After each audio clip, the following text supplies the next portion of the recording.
Satgas Operasi Damai Kartens 2026 bersama Satgas Amole 2026 melakukan penindakan terhadap seorang daftar pencarian orang atau DPO berinisial GW di distrik Tembagapura, Kabupaten Mimika, Papua Tengah, Jumat 7 Agustus 2026. Penindakan ini dilakukan setelah aparat melakukan penyelidikan dan pemantauan terhadap keberadaan GW yang diduga terlibat dalam sejumlah aksi kriminal bersenjata di wilayah Tembagapura dan sekitarnya. GW diduga kuat terlibat dalam penembakan terhadap kendaraan lightweight bus di kawasan Mile 69 pada tahun 2017. Dalam peristiwa itu, satu orang korban mengalami luka tembak di bagian paha. Selain itu, GW juga diduga terlibat dalam penyerangan di area office building 1 PT Freeport Indonesia di Kuala Kencana pada tahun 2020. Insiden tersebut menyebabkan seorang warga negara asing meninggal dunia serta 2 orang lainnya mengalami luka-luka. Kasatgas Humas Operasi Damai Kartens 2026, Kombes Pol Yusuf Sutejo, mengatakan penindakan dilakukan secara terukur sesuai kondisi di lapangan. Ia menyebut dalam proses penindakan, GW mengalami luka dan kemudian dibawa oleh kelompoknya ke arah hutan. Aparat saat ini masih melakukan pemantauan dan pengembangan informasi di lokasi kejadian.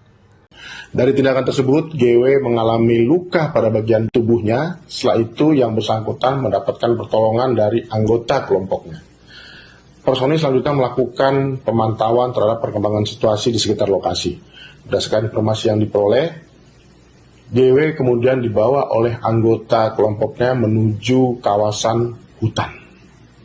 Hingga saat ini personel gabungan masih melakukan pemantauan dan pengembangan informasi untuk mengetahui keberadaan serta perkembangan kondisi GW.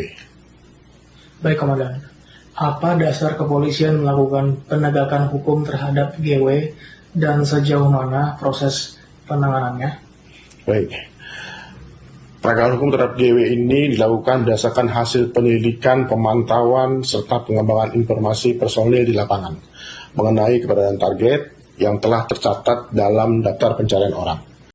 Sementara itu, Kepala Operasi Damai Kartens 2006, Irjen Pol Faisal Ramadhani, menegaskan bahwa seluruh proses penegakan hukum dilakukan secara profesional dan sesuai aturan yang berlaku. Wakil Kepala Operasi Kombes Pol Adar Masinaga juga mengimbau masyarakat agar tetap tenang dan tidak mudah terprovokasi oleh informasi yang belum jelas keberadaannya. Hingga kini, Satgas Damai Kartens 2006 dan Satgas Amole 2006 masih terus melakukan pemantauan dan pengembangan penyidikan terkait keberadaan DPO tersebut di wilayah Tembagapura. Dari Jayapura, Papua, Sanggra Murikroa, JTV mengabarkan.